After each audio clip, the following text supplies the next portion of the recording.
என் தங்க பிள்ளையே, உன்னிடம் ஒரு ரகசியம் பேசுவதற்காக இந்த சாயப்பன் என் செல்ல பிள்ளைகளை தேடி வந்திருக்கின்றேன். யாரிடமும் சொல்லாமல் தனிமையின் கேள்.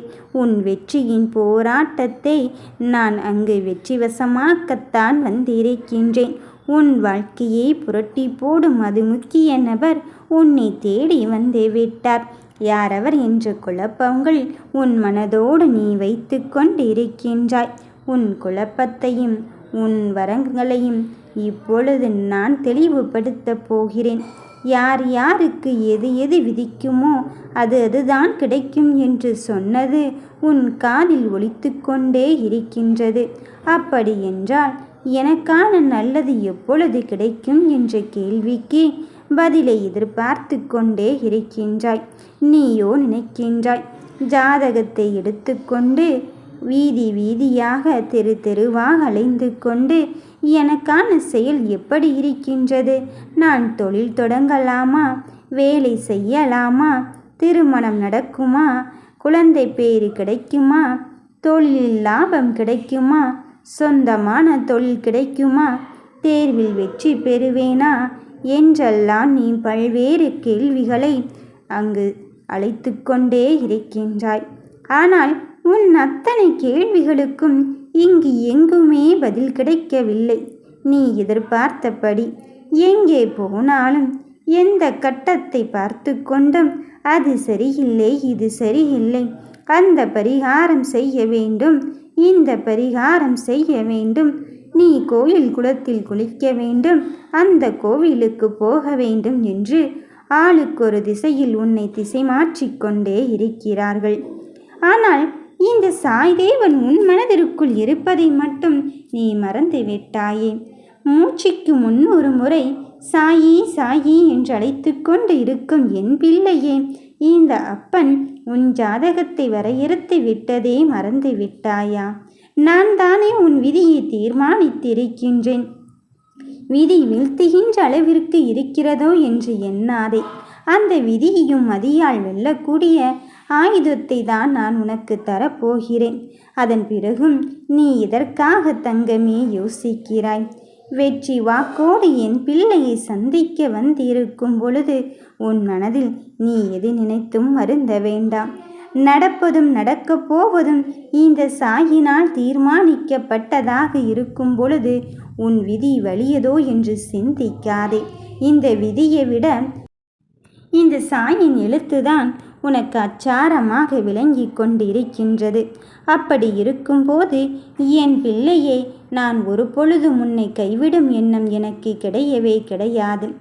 எந்த விஷயத்தில் என்ன செய்யலாம் என்று என் பிள்ளைகள் யோசிக்கின்ற வேளையிலே உன் கல்வியிலே உனக்கு முக்கியத்துவம் கொடுத்து உனக்கான தொழிலை உனக்கு எடுத்து கொடுத்து நீ உன் இல்லறத்தை நல்லறமாக நடத்துவதற்கான என் அருளையும் ஆசியும் நான் உனக்கு கொடுத்து விட்டேன்.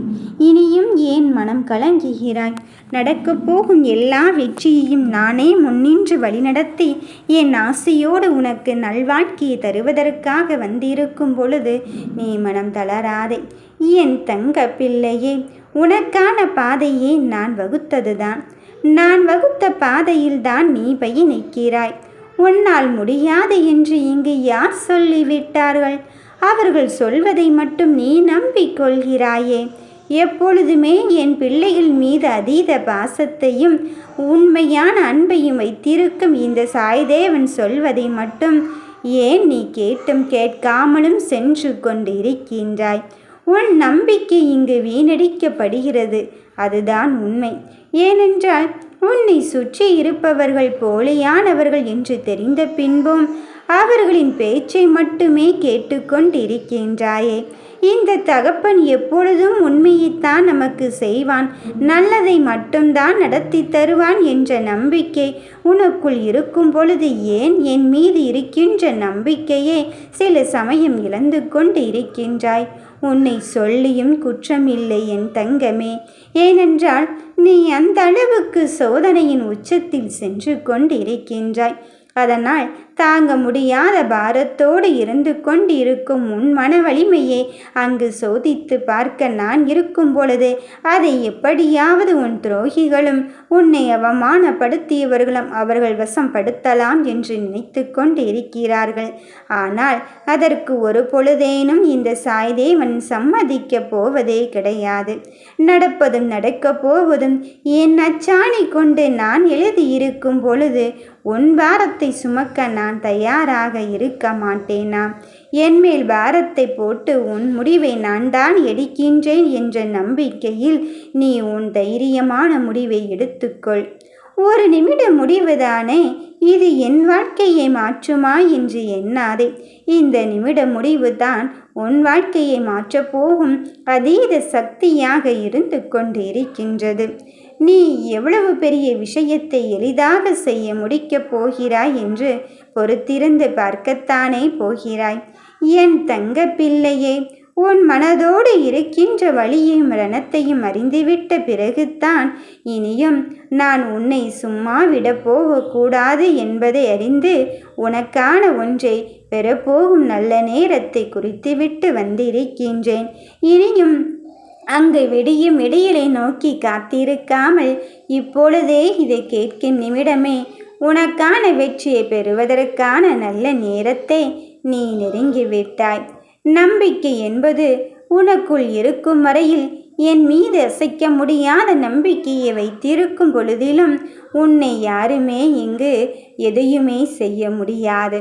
உன்னை அசைத்து பார்ப்பவர்கள் என்னை அசைத்து பார்ப்பதற்கு சமம். உன் வெற்றியை தீர்மானிப்பது நானாக இருக்கும் பொழுது நீ எதை நோக்கியும் உன் பயணத்தை அங்கு இழந்து விடாதே. விதியின் போக்கோ என்று எண்ணி விடாதே. அதை மதியால் வெல்லக்கூடிய சக்தியே இந்த சாய்தேவன் உனக்குள் தந்து இருக்கின்றேன் என்பதில் உறுதிப்பட தெளிவுபடுத்திக்கொள். உன்னை வழிநடத்த யாருமே இல்லையோ என்று நினைக்காதே. நான் அனுப்புகின்ற நபரானவர் உன் வாழ்க்கையை மட்டுமல்ல, உனக்கான நம்பிக்கையூட்டும் அங்கு சிறு துள்ளியாக விளங்கி உன்னை வெற்றி மேல் வெற்றி பெறும் யோகத்திற்கு அடியெடுத்து வைக்கப் போகிறாய். நம்பிக்கையோடு உன் வாழ்க்கையை நீ செயல்படுத்தி கொண்டிரு. உனக்கான நம்பிக்கையாக நான் இருக்கும் பொழுது யாரும் இல்லை என்று நீ இழந்து கொள்ளாதே. என் தங்க பிள்ளையே, இந்த அப்பன் இருக்கும் பொழுது உனக்கான வெற்றியை நான் தீர்மானித்து கொண்டு இருக்கும் பொழுது எதை உன்னுடைய பயணமாக நினைத்தாயோ அந்த பயணத்தில் நிச்சயமாக உன் வாழ்க்கை வெல்லத்தான் போகிறது. சோகத்தோடு இருந்த நாட்களையெல்லாம் முடித்து வைத்து உன் சோதனையும் வேதனையும் வேரோடு அகற்றிவிட்டு இனி வருகின்ற காலத்தை உனக்கான நம்பிக்கை அளிக்கும் காலமாக தரத்தான் போகிறேன். எத்தனை சோகம் இருந்தாலும் நான் உன்னோடு இருப்பேன் என்பதில் நீ மறந்து விடாதே. நல்லதே நினைப்போம், நல்லதே நடக்கும். ஓம் சாய்ராம்.